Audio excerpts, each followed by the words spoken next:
Twitter पर लिख दिया था कि अगर देश के प्रधानमंत्री महोदय, अगर आपको फौज के लिए जरूरत पड़ेगी, अगर सिपाही की जरूरत पड़ेगी, तो मंसूरी पिंजारी नदाफ समाज महाराष्ट्र का एक एक बच्चा बॉर्डर पे पाकिस्तान के खिलाफ लड़ने की तैयारी में खड़ा। तो हम तो समाज के साथ साथ पूरे पासमंदा कौम की और पासमंदा की पासमंदगी के साथ साथ पूरे मुसलमान कौम की और उसके साथ साथ पूरे देश की भलाई के लिए काम करने निकले। हमारी तो सोच ये है कि हम मजबूत होंगे तो हमारा देश मजबूत होगा। इसी तरीके से इस प्रोग्राम में हमारे नईम भाई मंसूरी साहब बैठे हैं अपना वक्त निकाल के। हालांकि देखो यहाँ पर जमात के लिए जो लोग आपने बैठे हैं, जैसे अभी बताए भाई शेख साहब ने बताया कि ये बंदे बेचारे जो है किसी के पास पैसे नहीं रहते तो भी काम कर देते हैं। ये भी यहाँ बैठे हैं, हमारे नईम भाई भी बैठे हैं। ये देखो ये 5 बार के नगर सेवक है, इनको समाज की चाहत है, ज़रूरत है। हालांकि ये इनको पूरी कम्युनिटी गंगापुर की वोट देती है जब ये नगर सेवक बनते हैं। तो बोलने का मतलब ये है कि कौम की जो तड़प होती है, कबीले की जो तड़प होती है, दुनिया में पहला सिस्टम, पहली लीडरशिप जो शुरू हुई वो शुरू हुई कबीले वाइज सिस्टम ही जो है दुनिया का जो सिस्टम बना। और अल्लाह ताला कुरान में खुद फरमाता है कि मैंने आदम से तुमको पैदा किया इंसानों, और कबीलों में सिर्फ इसलिए बांट दिया कि तुम्हारी पहचान हो सके। तो हम अपने कबीले की पहचान को बनाने के लिए अपने कबीले के नाम से काम करने निकले हैं। हम अपने कबीले को पहले सुधारेंगे, अपने कबीले के अंदर जागृति लाएंगे। अपने कबीले के साथ साथ में हम पूरे पासमंदा समाज की फिक्र रखते हैं, और उसके साथ साथ में हम जो है पूरी जो है अपना पूरे देश की सेवा करने की तैयारी में है। क्योंकि जब हम एक्टिव होंगे, हमारा समाज तरक्की करेगा तो देश हमारा आगे बढ़ेगा। इसी के साथ यहाँ आए हुए लोगों में अभी हमारे सलीम भाई संगमनेर से, देखो अल्हम्दुलिल्लाह इनके तो कारखाने में अगर फिरो तो पैर में दर्द चालू हो जाते। 1.5-2 एकड़ में कारखाना है, लेकिन जमात की मोहब्बत है। यहाँ बैठे हैं सिकंदर नदाफ साहब, 2 बार नगर सेवक थे।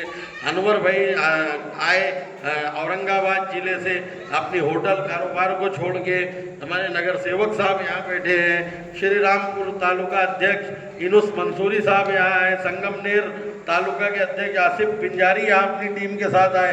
सोनई के अध्यक्ष आरिफ मंसूरी साहब, हमारे कोपरगांव तालुका अध्यक्ष करीम भाई मंसूरी साहब, सोनगांव अध्यक्ष यहाँ पर आए हैं नन्नू भाई, अरशद भाई मंसूरी, सचिव साहब भी आए हैं। अहमदनगर जिला के तो जो अभी मैंने पहले ही बताया कि जावेद पिंजारी जो है वो एक समझो ज़मीन से जुड़ा हुआ एक छोटे परिवार से आता है, लेकिन समाज के लिए उसने काफ़ी वक्त दिया और पूरे ज़िले को जोड़ने में उनका और श्री रामपुर जमात का बहुत बड़ा रोल रहा है। इसके साथ साथ यहाँ पर बबलू भाई मंसूरी है, हमारे अयूब भाई मंसूरी, राशिद भाई मंसूरी जिला उपाध्यक्ष हैं। ये तीनों लोग, 2 लोग जो है उत्तर जिला अध्यक्ष हैं, राशिद भाई हमारे।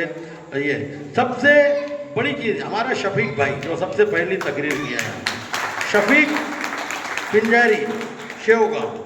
ये बंदा दिन में मेरे ख्याल से 3-4 घंटे तो जमात के लिए फिक्रमंद रहता ही। कहीं फ़ोन करना, जमात की जागृति के लिए, जमात को एकत्रित करने के लिए, तो ऐसे भी लोग हमारे यहाँ पर काम कर रहे हैं। तो इसके साथ अभी देखो तौफीक शेख साहब ने तकरीर किया यहाँ पर, ये अपना वक्त निकाल कर आए। और हमारे मुन्ना भाई के साथ आए सलीम भाई, बकर कसाब साहब। तो ये सब लोग यहाँ पर आए। आप लोगों ने इनकी सबकी बातें सुनी, बच्चों की हौसला अफजाई हुई। मैं आया, हालांकि मुझे मुजाहिद भाई ने कहा था कि सर 100-150 लोगों का प्रोग्राम रहेगा। मुन्ना भाई बोले लेकिन आप आइए। मैंने कहा नहीं यार, कल तो 31 को पूना भी जाना है, कल 31 को पूना में प्रोग्राम है, उसके 7 तारीख को उसके बाद नंदुरबार है। तो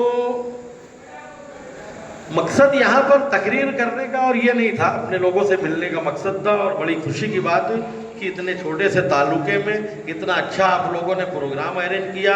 और उससे ज़्यादा बढ़कर खुशी की बात यह है कि आपके आसपास के जो तालुके हैं मुजाहिद भाई, ये एक्टिव है। ये बेचारे पूरी टीम लेकर जहाँ ज़रूरत पड़ती है पहुँचते हैं। ये बहुत खुशी की बात है। और इसी तरीके से ज़िले के अंदर ये होना चाहिए। हम जो है तालीम को लेकर चर्चा चल रही थी, अभी बच्चों को अवार्ड भी दिया गया, तो तालीम जो है इस पर 2 मिनट बात होनी चाहिए।